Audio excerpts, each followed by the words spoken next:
Okay, it's time for another dev diary and a traditional walkthrough on what is the latest dev version of Au Naturel 5 mod pack.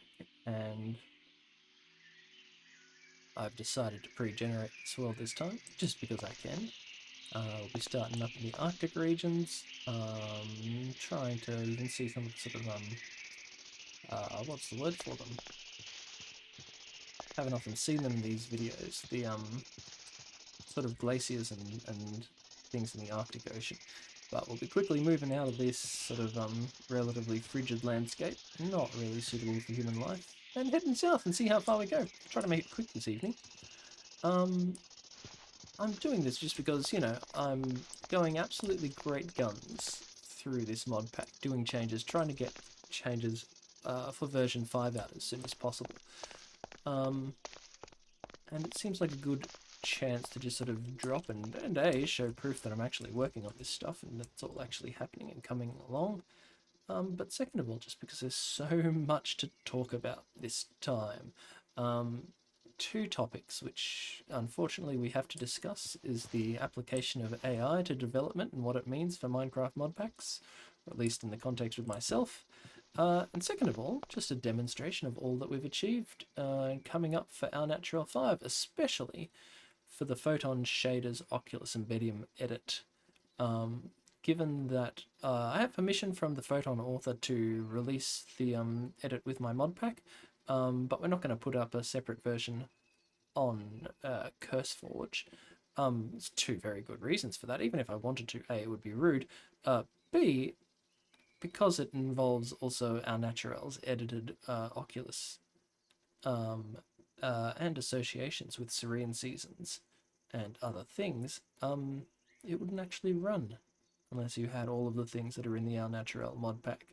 That includes the extensions to Oculus that we've added in so that we can bring the shaders, make them sensitive to the mods which are in game, like Serene Seasons, like Cold Sweat. And we have done a lot of work to do that. Cool, which way is north, which way is south? Let's see if we can figure that out. I'm pretty sure that's north, which means that this is south. Alright, so the usual chit-chat as I go. One of the things that you'll presumably notice is that grass and trees look a lot more lush now. We brought in some edits to basically improve those. I wasn't going to talk about the sort of technical improvements to the shaders, the ones that we've made in terms of the performance front, but suffice to say there also, I think we've had very, very good effects. So you can get this game looking great and performing well with all of the little hacks and things we do. And I know with shaders, it's always been a sore point of the performance in varied areas. So I've been working very hard to try to maintain the relative performance of the shaders throughout the varied environments of Au Naturel. And I've got lots of little tips and tricks, which I'll sort of keep behind the curtain for now, to try to maintain that. But anyway, Au Naturel 5. Much, much more dense foliage, much more variety, much more bushy leaves, as you've possibly think. The falling leaves there, along with the things, notable not because they weren't in Au Naturel 4, they were, but just because there was a bug introduced while trying to get all of these things working together, and in case it's not obvious, we've got that sorted out now. So that's been pushed to the main Au Naturel resource pack, and now all the sort of leaf litter and things work with the new leaf textures and shapes and things that we've got. And we've added in the grass texture resource pack to add a bit of variation and colouring there, and size too, so they look more bushy in 3D. So yeah, everything looks more lush. Great, love it. Can't say enough. Yep.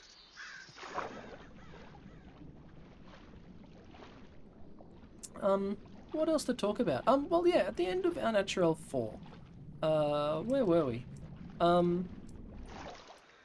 I can't remember exactly when that was. Would have been a month or 2 or 3 ago. It was about at that time. Well, let's just get straight onto the AI topic. It was right on that time that I've been practicing with a variety of sort of AI assistants and the like for the last probably about 6 months in total.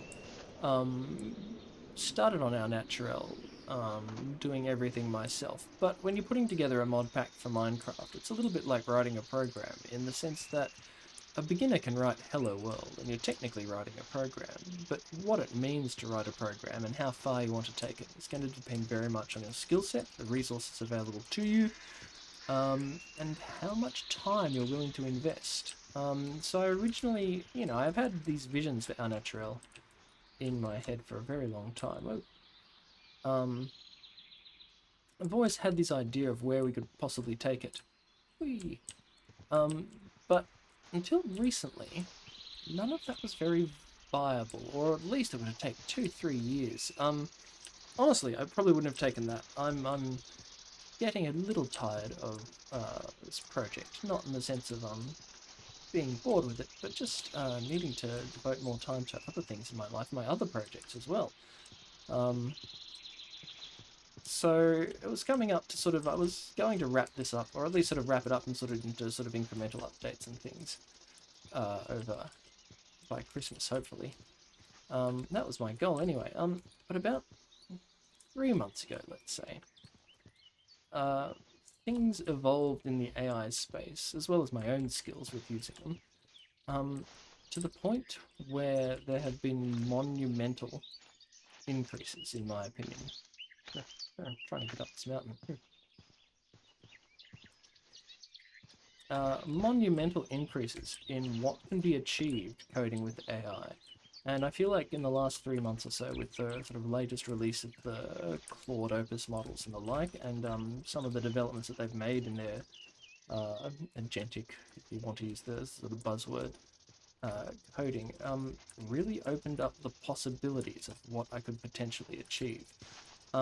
So before, I was really restricted into sort of, if I really, really, really got desperate, I could possibly go down into the stage of editing individual mods and things like that when things are wrong. But other than that, it was just about careful profiling, selecting configs, making sure all of the resources and textures and blah blah blah, and all the sort of settings that you can affect with data packs were working out. Doing those sort of hand edits at a very fine grained thing.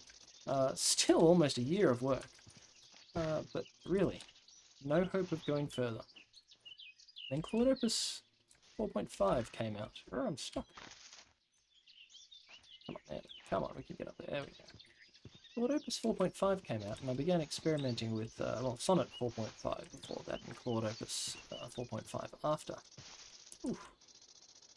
And I have to say, within about 2 weeks or so, the possibilities began to become apparent to me of just how efficient and how far I could actually get now with a relatively competent artificial intelligent assistant.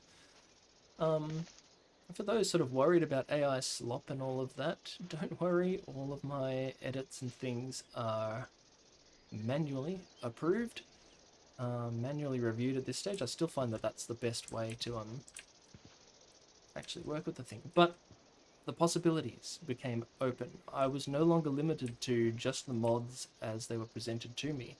I now had the resources, not infinite resources, to start going in and actually changing them, fixing them, checking through for bugs, finding the bugs, fixing the bugs, not liking a design, being able to just go in and change it. In the example with Untamed Wilds, where it looks like the mod has been effectively abandoned, no updates for 2 years, no up-to-date source code available, but still available under a permissive license. The question is, what do you do? Well, now, after a night or two's work, managed to decompile the original mod, change it, build it back up, and now we've got a new version of Untamed Wilds that we can fix, edit, make it work with our basic models and assumptions. How are we going to get around here? But not just that. Now we can, I'm for those who don't know my background, and I don't exactly try to shout it from the rooftops. I've got a general computer science and mathy and statty and blah blah blah background. And I've also got a bit of a background in optics and photography and things like that, or special ability or knowledge. But what I didn't have a background in was shader programming. You reckon that's water down there? No, it's not. Yeah. Ugh, ugh. Um. Oh wait, it was, but it probably would have hurt me. With the AI now, the ability to crack open those shaders, start to work through it systematically.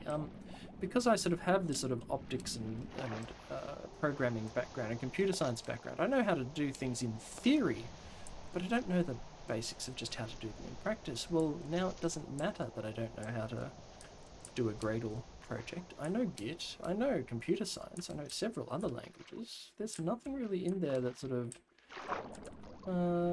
is that confronting. So with an AI assistant, I can now crack them open and I can do it in 3 or 4 mods. Whoa, hello matey. 3 or 4 mods at a time. So anyway, the possibilities. What was impossible before, absolutely infeasible. Couldn't really consider the possibility of cracking mods open, authoring the individual mods, and authoring 1 or 2 if I absolutely had to. Just the time investment. Suddenly, I could look at 10, 20 mods, getting deep into the code, building it automatically, not needing to worry about Gradle settings or things like that, because I can just chuck the AI at it. I can make it pinpoint things like that. I can find things out. Oh, hello, piggy. Productivity, therefore, went through the roof, and the potential to edit the mods for performance, for optimizations, for bug fixing, for multi-threading, all of that sort of stuff.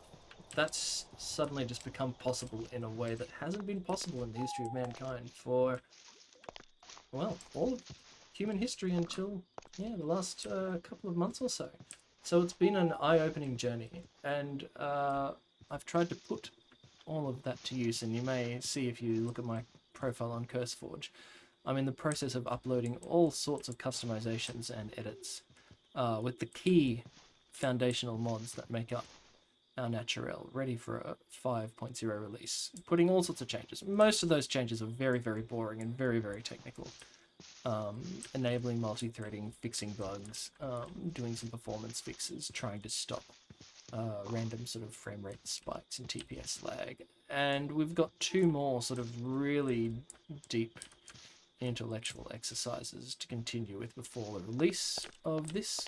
The first of those is just whether we can generally increase the speed of Minecraft world generation anymore. We've already got C2ME in the parallel engine. I don't know if that's going to go any further, but yeah, we'll do our best and investigate that as a research area. And the second is Tan's Huge Trees, which we've done some optimizations on in this version. But Tan has released a new beta, and look, just as a research project almost, I want to see if we can possibly work with the world generation of that as well, and see if we can figure out exactly how it is that we can possibly bring that up to its absolute maximum performance. I'm not saying it's going to be possible, but it's in an interesting place at the moment. Anyway, back to Au Naturel 5, rather than that sort of deep technical philosophical thing. I mean, I could go further on what AI can achieve, especially when sort of paired with a relatively competent or already skilled individual. But part of what it can achieve is what you are witnessing right now.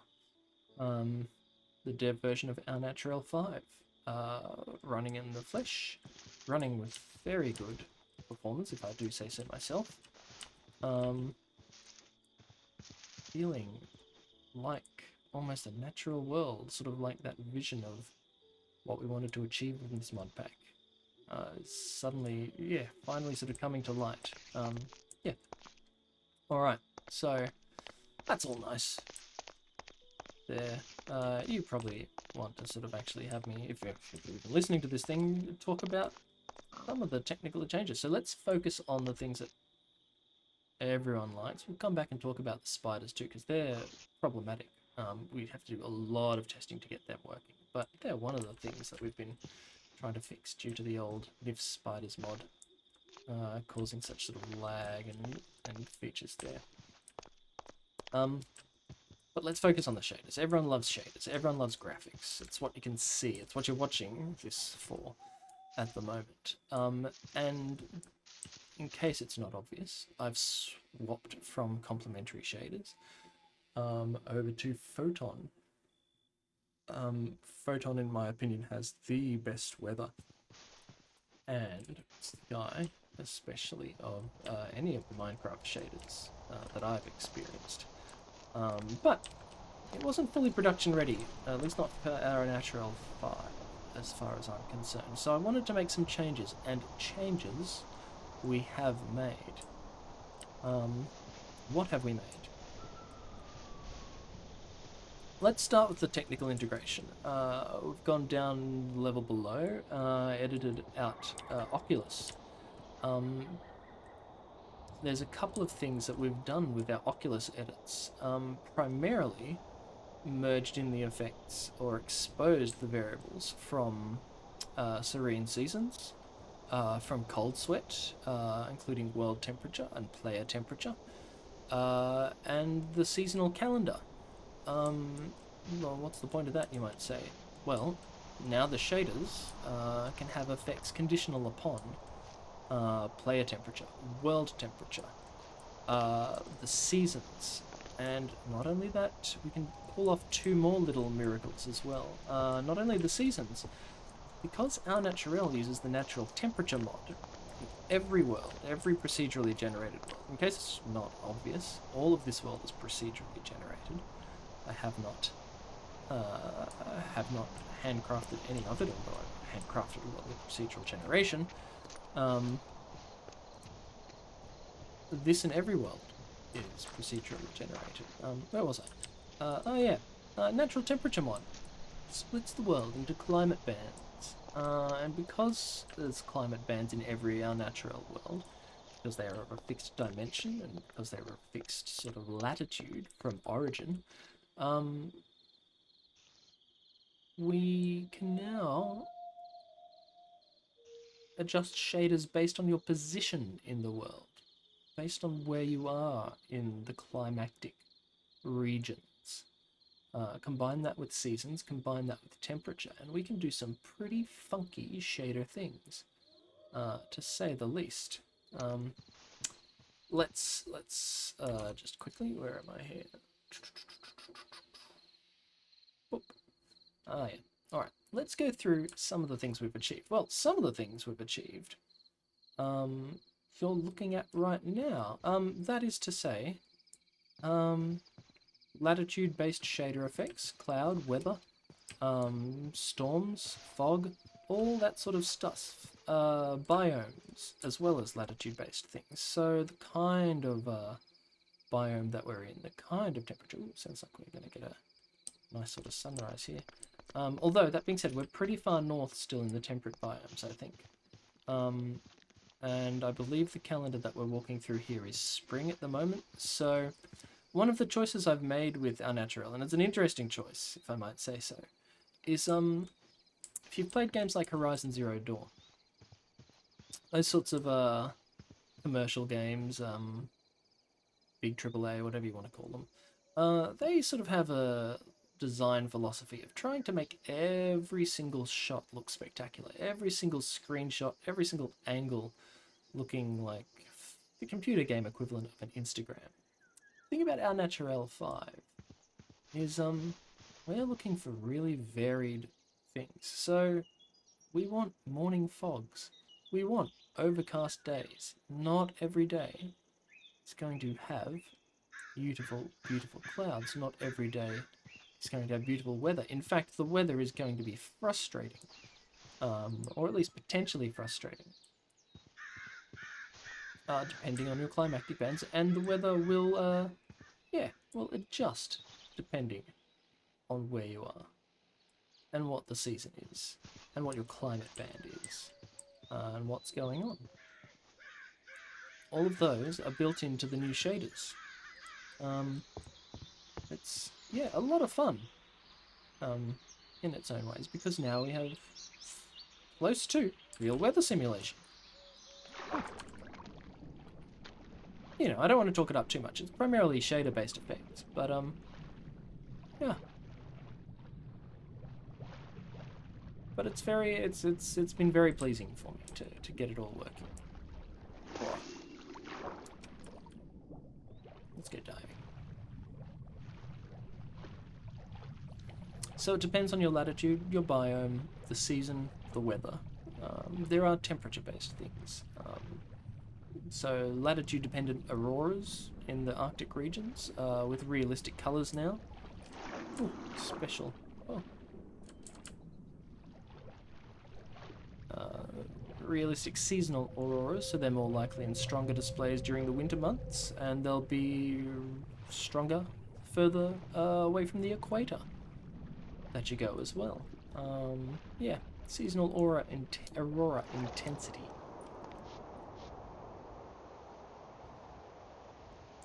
What else do we have? Seasonal sun variation. There's a subtle effect for you. Color of the light, the height of the sun, the arc it takes through the sky is dependent upon your latitude in the world. Further north you get, the more shallow it gets, depending on the season. In summer it goes up and high and overhead. The light increases in summer. The light gets darker if you're far from the equator. In winter, the light gets cooler. The storm intensity increases, especially in the northern and Arctic regions. The storm intensity increases over summer in the tropical regions, and fogs, and storms, and thunder, and monsoon rains. These all happen. Here in these sort of more temperate bands just below the polar regions, you'll get sort of appropriate weather, appropriate storms and things too. But yeah, often grey. Yeah, just all really sort of happy with that. Wind variation and things like that, along with this sort of weather system. General storm variance. Yeah, very happy with it. I mean, at the moment it's still sort of a proof of concept, and it is shader based. I don't want to sort of like overtake it. I haven't like literally gone into a sort of the weather forecast level of detail or whatnot. But yeah, compared to what was possible before, working really well. What else have we added? Climate and temperature effects. So we've taken the effects from cold sweat, the heat haze when you overheat in various climates. Now, as you get too hot, your vision becomes blurry, your vision darkens a little bit, you start to feel a throbbing effect and sways, and these are implemented in shaders, not through the old cold sweat effects that we had. And ditto for cold, except in the opposite one. So when you're cold, eventually as you start to get cold, you'll start to see icicles and things form at the edge of your vision. Vision gets a little bit cooler and bluer, you start to shiver a lot more, and just general sort of hypothermia and hypothermia effects. Yeah, all implemented in shaders now. Did I already mention that we brought structures back into Au Naturel in this natural world? We have, if I haven't mentioned that already. So there's a lot of incentive to get out and explore. They're still very, very sparse, relatively. So you're still never sure exactly what you're going to find. But they are out there in the world, so get looking. Oh, alright, as I mentioned before, the world is very, very dense.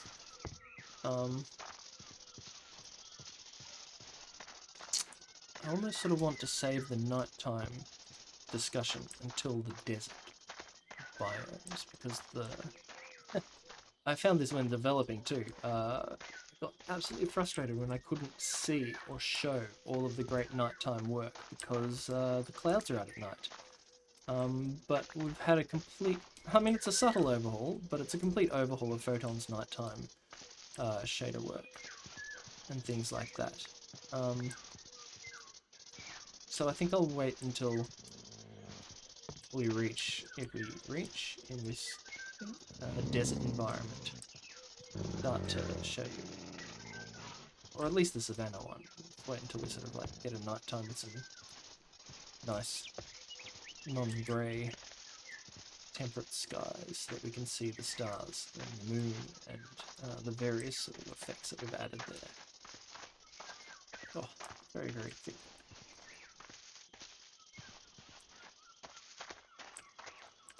There we go, let's come out to the beach.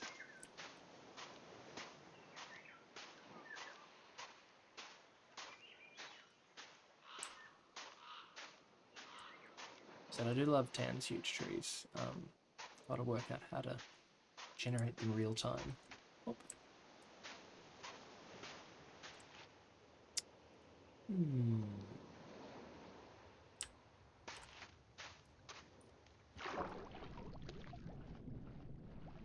Oh, here's a little optimization. See these bubbles forming behind me as I swim? Well, I don't know about you, but one of the things that was really good and complementary that always shat me in Proton was when you swam forward, the bubbles would obscure your view. Well, guess what? We added to the shaders this little effect that, I don't want to say we stole, it was heavily inspired by the effect in complementary shaders. The bubbles are still happening in the world, so if you see here, while I'm underwater and the bubbles coming out behind me, if we go up now, you'll see them popping on the surface. Those are real, entities and things in the world. So if someone's swimming underwater and bubbles come out, where are we here? But the bubbles always obscured your vision, so inspired by the option from complementary, we wanted an option so that those sorts of particles and things that generated in front of your face, point blank range, were not a problem anymore. Yeah, and that's what we've implemented. So now you can swim in the photon shaders with a beautiful underwater view. Everything looks crystal clear, but you are still outputting the bubbles. The bubbles haven't been taken away. It's just the shaders rendering. Smart enough to know that they shouldn't be rendered in your first-person view. That you have a nice, clean, clear view of the world. What do you say? Do I have a boat? Yes. We hop on the boat. We head over past those chalky cliffs. Wakes mod, as usual. Getting a bit clear weather. Yeah. Gotta turn that way.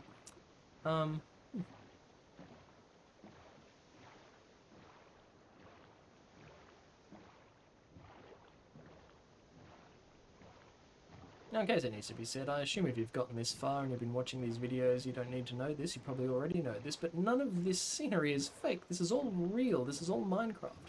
There's no fake sort of like sky. Well, I mean, there is a skybox, obviously. There's no fake scenery. If you can see that mountain over there, you can physically go to it. This is, yeah, there's no tricks in this regard. There's lots of tricks behind the scene to get any of this stuff working and performant. Didn't know this was an option. Lots of tricks in that regard, but it is a real Minecraft world. If you can see it, you can go to it, and if you can't see it, you can generate it. And procedurally generate the rest of the world. This looks... I don't know if this is just weather fog, or whether the rains are coming in, or what.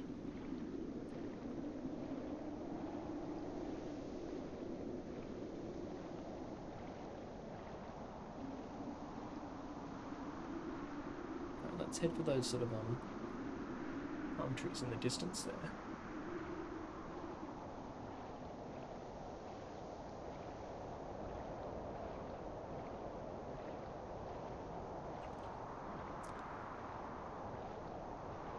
Let's see if I can... I don't know how it's going to come across on YouTube or in video. We've added other subtle effects to the shaders as well. Heat haze when it's very hot in the environment. You will see the environment start to sort of, what's the word? Ripple in you when it gets above a certain temperature. Ah, this looks hopeful. Bit hazy, bit foggy. But it, looks like a nice clear night. Alright.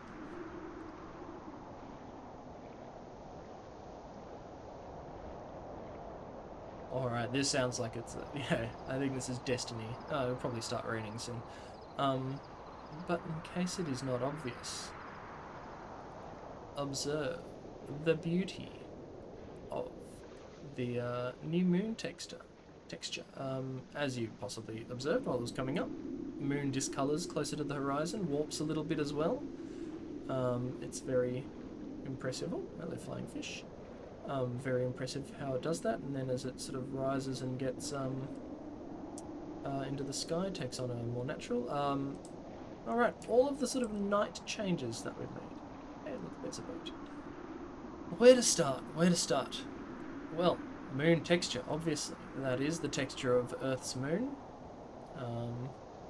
We have moon phases. The moon will have varied phases as it moves night to night. The lighting surrounding the moon is adapted to the phase of the moon, and the visibility and luminosity of the stars adapts to the phase of the moon and the light that's available at night too, just like in real life. As for the stars themselves, these are completely reworked. It's a pretty bright night tonight, so not a huge lot to say there. The stars are reasonably visible, but not as visible as they are on new moon nights, because they're competing with the visibility of the night moon. Moon also has a variety of effects. I can't remember them, like Earthshine and things like that. It's very, very cool. But let's talk about the stars just quickly. The stars are procedurally generated. They have a variety of effects to them to make them look better than Proton's original stars, less square, more round, a variety of sizes, variety of shapes, some redshift, some blue shift, varied twinkle and luminosity amounts to basically simulate atmospheric interference. But the other subtle secret about the stars is, even though they're procedurally generated, they are generated on a density map, and a density map based upon the view of the stars from Earth of the Milky Way. So when you are in Au Naturel 5 and you get a nice clear night, it's a bit cloudy, a bit foggy, and you look up at the stars, the density of them is based upon the density and view that you see of the Milky Way from the Earth. It's a little bit foggy, so they're not perfect, but yeah, you'll see dark sections, you'll see light sections. If you look up on a very clear night, you might even be able to see sort of a band of blurry high density areas, which mimics the density of the Milky Way. Yeah. Where are we?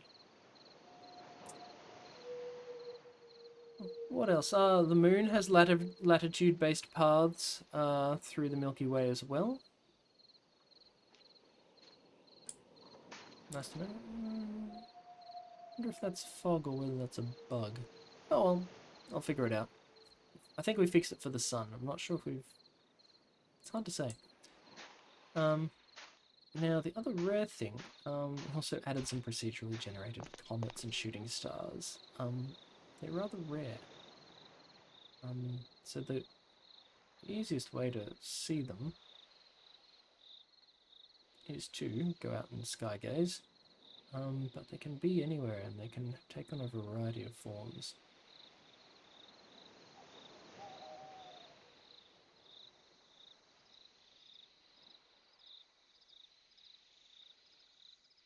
And you don't know where they're going to turn up, so much like in real life, you see them by a sort of pure chance.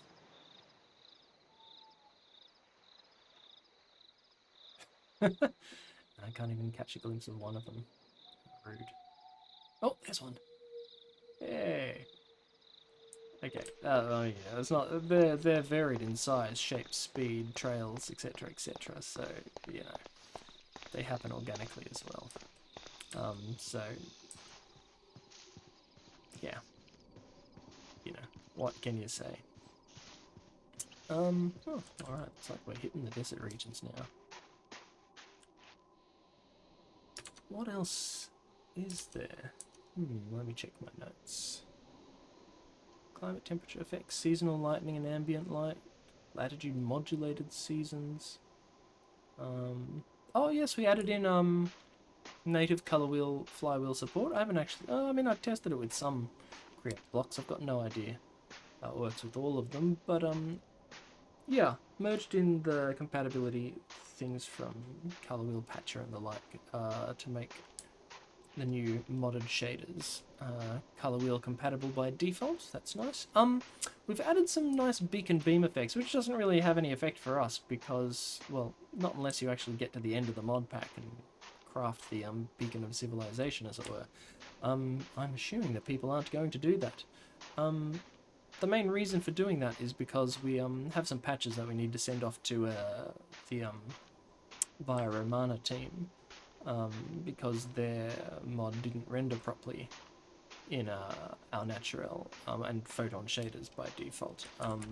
So we've made some changes to make their rendering a bit nicer. Once we've sent that off and hopefully they merge it in, via Romana path nodes will render nicely. And as a side effect, because it's using the same logic as the beacon rendering, beacons look more exotic. And quite, what's the word? Quite atmospheric and cinematic in and of themselves. Yeah, what else? Of course, yeah, I mentioned before that, you know, shaders have typically sort of had problems with the variety of modded... Oh, there goes a cool one. Variety of modded landscapes, especially in a game like Au Naturel 5.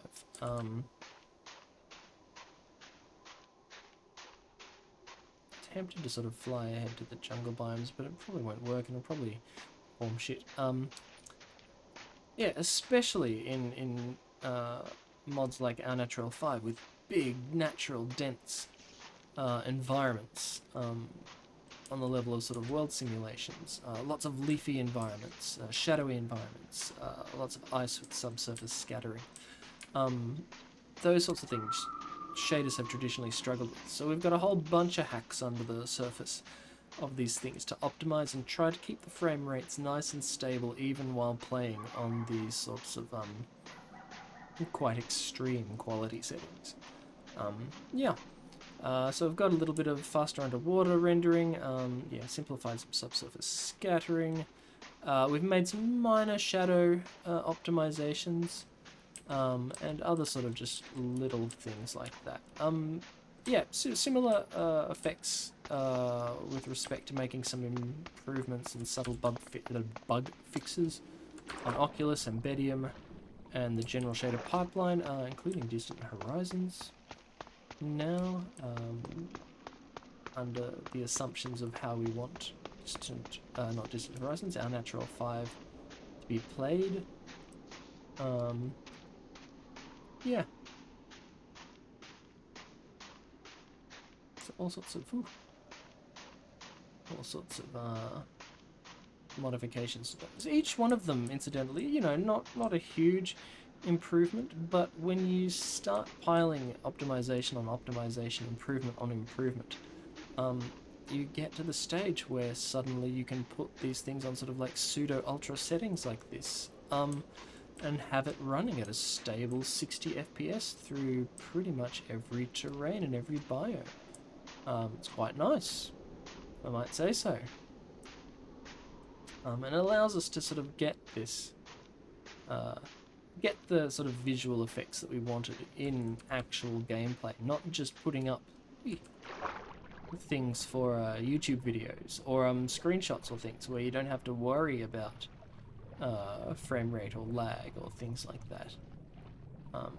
Yeah, so all very happy with how those things are going. Let's see. While I'm here, if I can just quickly, I think I'll oops, give it a rest in a second. See if we can go through the key mods that we've edited. So NIF spiders, we will continue to try to optimize that. We'll continue to play test it and see how it goes. It's a great mod, but it does have a problem with the entity pathfinding and the lag and CPU usage that it requires and produces. I think we'll get to the bottom of that. At least in my game, things are performing relatively okay. Some other people have reported bugs. We will investigate and try to pull back and optimize things there. As you hopefully can see through this video, performance is quite good. at the moment. Generally, there haven't been too many lag or massive sort of. Let's just fly up over here. I'm not going to do that in real gameplay, but you know. What else? Pushed a lot of sort of upcoming. What's the word? Fixes and updates, textures and particles and blah blah blah blah blah to the Au Naturel resource pack. I don't think those should have much effect on the current version of Au Naturel, but you never know. So don't update if you want to keep things working, at least until this comes out. Of course, C2ME, we've released our own Au Naturel edit to try to get world and chunk generation multi-threaded, and it is working pretty well. And we've released. Oh, I thought it might be some of that temperature-based haze effects. I don't know. It is a desert, so it seems like the kind of place where they would turn up. We'll see as it gets on to sort of midday. Would those start taking place? C2ME made some various bug fixes, all sorts of compatibility changes and things like that to try to push performance out and try to make all the other mods compatible and not cause crashes. And of course to have it operational on Forge. What else do we have? The traditional ones, the bug fixes that I sort of did relatively earlier, so we've still got the spoiled weighted average, things so you can merge together spoiling food things, generally fix a few bugs in that mod as well. Ecologics, that was one that we sort of authored from very early days. No XP orbs, so Au Naturel doesn't have experience, in case it's not obvious, and subsequently there's no reason to have XP or experience-based metrics. Let's see if we can fly up and see what's going to happen. Now, this because I'm flying, you don't normally see this view in actual gameplay. I don't know if it's going to do something with chunk loading or things like that. Beautiful water, incidentally.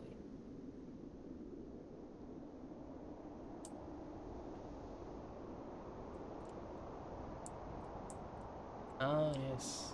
See the lava pools and things in the distance in the tropical biomes. Whee.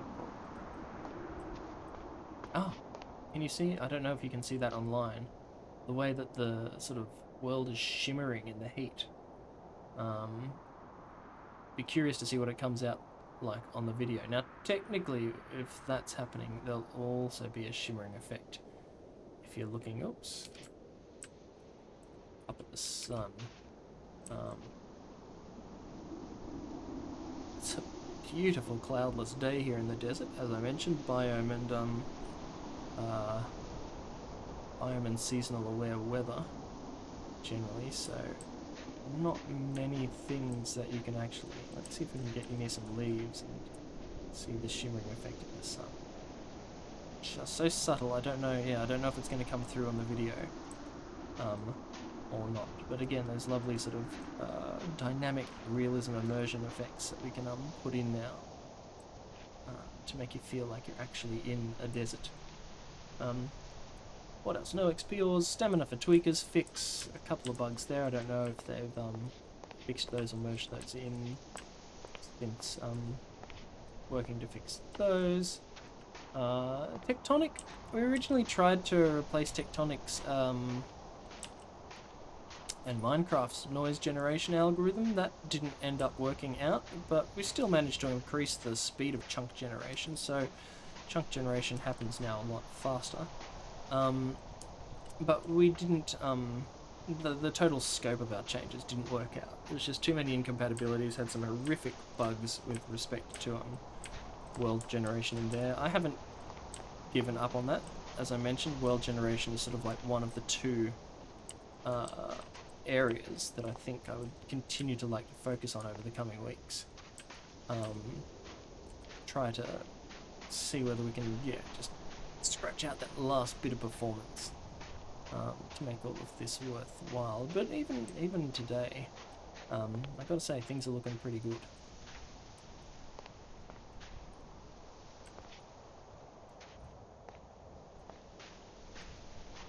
Where else? Yeah, that's right. We decompiled the Untamed Wild, and Actually, while we're talking about the Untamed Wilds, so yeah, we decompiled, recompiled it, rebuilt it, from source, looking really good. As hopefully let us fix a number of bugs, including general world spawning. Hopefully we, as of like a day or two ago, better pathing of animals out of water. We fixed a number of bugs with pathing there. Just pushed a change to let some of the untamed wild animals get out of water when they were struggling before. What else is there? Oh yes, we made some changes. Apparently there was some AI, there's been some bugs with enhanced AI 3, so I've had to roll that back because it made the mobs not attack anything. That's not an Au Naturel thing, as far as I know. That's just a Minecraft usual. Bug happens when upgrades, especially ones that are so wide-ranging as AI, get pushed. So we rolled that back, but what we did do, which I wasn't aware of, is upgraded some AI routines in the Untamed Wilds. Now, I didn't know this, but apparently you were pretty safe from some of the Untamed Wild predators. As long as you sort of behaved yourself and they never got hungry, you could sort of sneak past them, walk past them, and they would never attack you, or at least not in the sort of time frames that human beings would, unless they were attacked, or unless you approached their cubs or children in some fashion. Then they would attack you. But that's very boring, isn't it? And what's the point of having carnivores if you can't be eaten and killed by them in a seemingly unprovoked fashion? So I've added in what I'm going to call sort of man-eater mechanic. So there is now a man-eating hunting. They will see you as food. There is a small chance that they will come for you, regardless. And when they get hungry, the longer you are around them and the closer you are to them, the more likely and eventually certainty it is that they are going to view you as a meal. So in Au Naturel 5, assuming that it passes testing and bugs and things like that, predators, especially the Untamed Wilds predators, view you as a meal, not just as a sort of a safe and arbitrary thing. Let's fly up here and get a view of the world.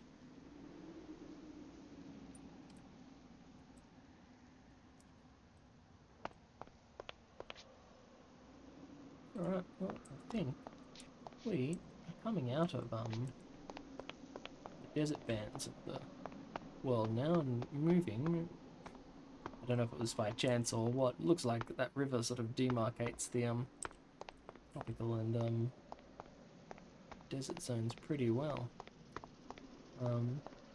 Very interesting.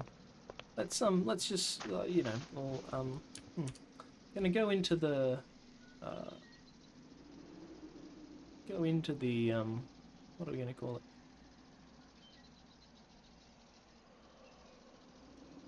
Jungle.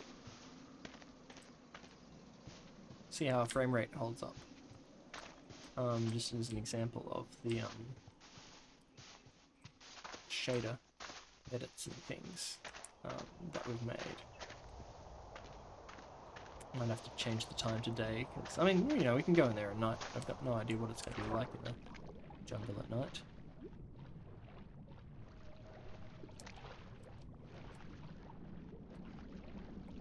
Previous video had some sort of frame rate issues around jungle. I'm not going to say that those are completely solved, mainly just because I don't want to be too full of hubris. Generally, they should be solved, or they should be sort of like, I just don't see how there's any way that we can possibly optimize these environments anymore.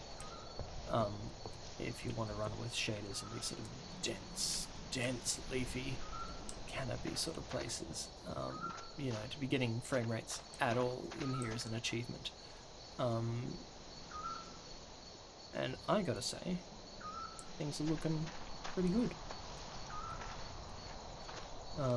Under our current settings. Very playable, very nice and steady still.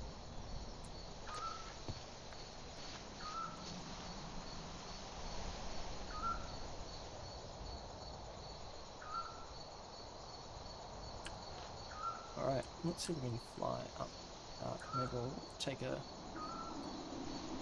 position up on that peak flying at this speed, I probably will break some distant horizons or some chunk rendering or something.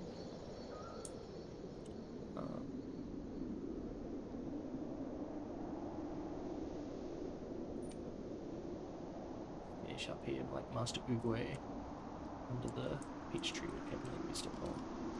Whatever it is, just have a general look out at this sort of world generation and view. Again, climactic and latitude-based shader weather behavior now, which I'm relatively happy with. Let's, I don't know. I'm gonna say let's fast forward. Right. Okay. Probably reset the seasons too, so we can see a bit further.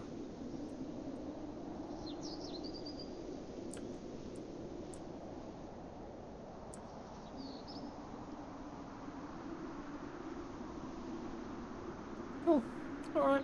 That seems like yeah, I mean, you know, there's some other mods to thingy, but most of them are sort of, technical, you know, changed Chunky, changed Spark Profiler, fixed a bunch of bugs, made it nice and, multi-threaded compatible, released an edit of Embedium. Once you start, you know, touching upon these render pipelines and things like that, it's just a case of, it's like, can't help myself, can't stop. You're always trying to improve things, trying to keep it together. So we release, you know, Embedium, Oculus, Distant Horizons, all together, all to sort of build upon the changes that they have in each other, make everything operate very nicely. Maybe we will continue to work on those, depends, as we move together. What do we have left? Yeah, just the World Generation Logic project to look forward to now. Tan's Huge Trees, very big intellectual exercise there. And a little bit of administration and administrivia, getting some merges pulled in from some other projects. And some generalized playtesting. But things are looking in a really good way, if I might say so. Very efficient, very good performance. You know, given the scope of what it is we're trying to achieve here. I mean, this is still Minecraft somehow.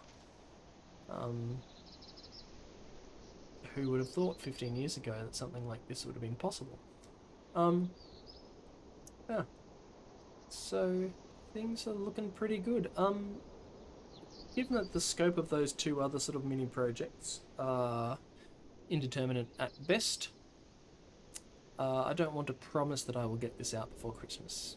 You know how programmers and devs are with their timelines. They just love to, you know, hear them go whizzing past. But, you know, the logical endpoint of this project is upon us now. There's not too much more to go beyond bug releases and general things. I'm very happy with the world gen. I'm very happy with the ability to create these sort of realistic but play balanced worlds. Endless possibilities there. The graphics are looking about as good as they're going to get.